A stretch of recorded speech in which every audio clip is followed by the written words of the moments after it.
Hey, church family, wanted to take this opportunity to present you with another word of encouragement as we prepare to commemorate and celebrate the death, the burial, and most importantly, the resurrection of our Savior Jesus Christ. Now, it is April the 1st, and what this means is that it's April Fool's Day. And while it's true that many Americans are gearing up to prank the people they love, well, it is sad to say that many Americans are the ones who have been fooled into believing that the physical resurrection of Jesus is nothing more than mythology. Now, according to one recent poll, which was conducted by Lifeway Research, there are 66% of American adults who admit that they believe the biblical accounts of Jesus' physical resurrection. And while, this accounts for 2/3 of America, this is actually twice as many as attend church on a weekly basis. And what this seems to suggest to me is that there are, many Americans who intellectually believe in Jesus' resurrection and yet still haven't taken that step of faith by completely committing their life to our risen Lord.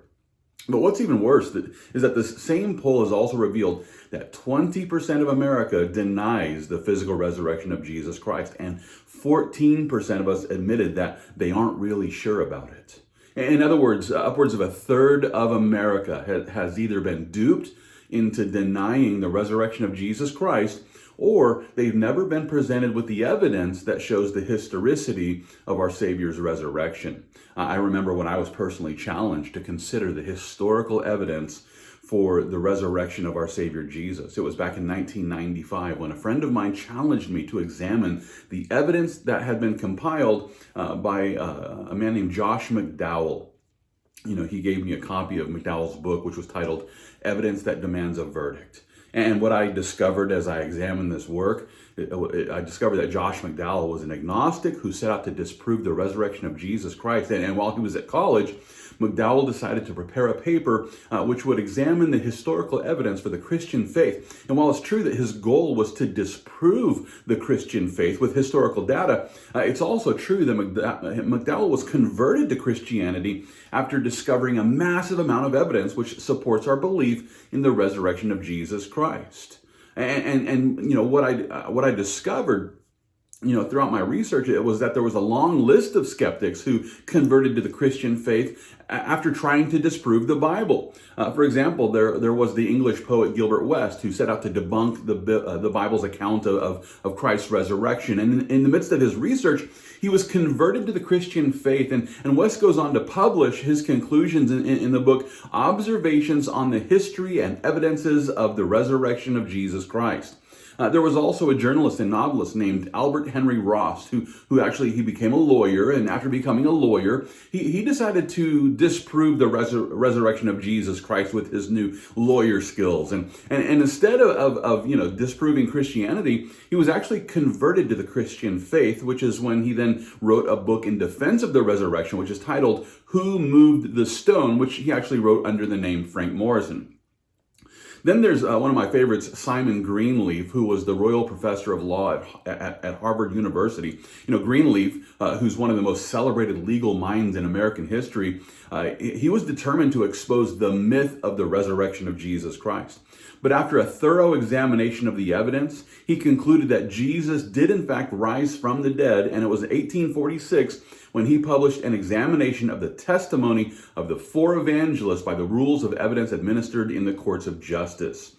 This list also includes renowned archaeologists whose name is William Ramsay. There was a professor named Richard Lumsden who was a committed Darwinian atheist. There's the famous journalist Lee Strobel who wrote The Case for Christ. Each of these men, they were converted to the Christian faith after examining the evidence for the physical resurrection of Jesus Christ. I can personally attest to the fact that there is plenty of evidence to support the historicity of Christ's resurrection, which is why I personally became a Christian. The evidence most certainly demanded a verdict, and the verdict is Jesus has in fact risen from the grave. And with that being the case, it's sad to say that many Americans have been duped into denying the resurrection of Jesus Christ, even before looking at the compelling evidence which has been cataloged in the writings of Josh McDowell and Lee Strobel and Simon Greenleaf and Franklin Morrison, and the list goes on.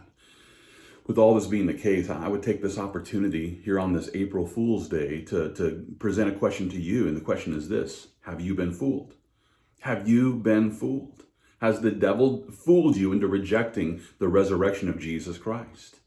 And if you don't think you've been fooled, or you're not sure that you've been fooled, then the question I would ask is this: how can you know unless you actually take the time to consider the compelling evidence that supports the historical fact of Jesus' resurrection? Now, with this question in mind, I invite you to join us tonight.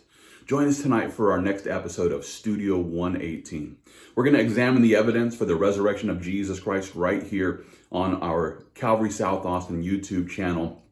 This program is going to begin at 6:30 p.m. Central Time. And for more information on this, you can visit calvarysouthaustin.com. But I do hope you'll join us tonight at 6:30 p.m. Central Time as we stream this conversation live. And we're going to be taking questions after the conversation is over. And it's my prayer that this discussion will help you to place your faith in the resurrection of Jesus Christ so that you can also fight the good fight of faith, all for the glory of God.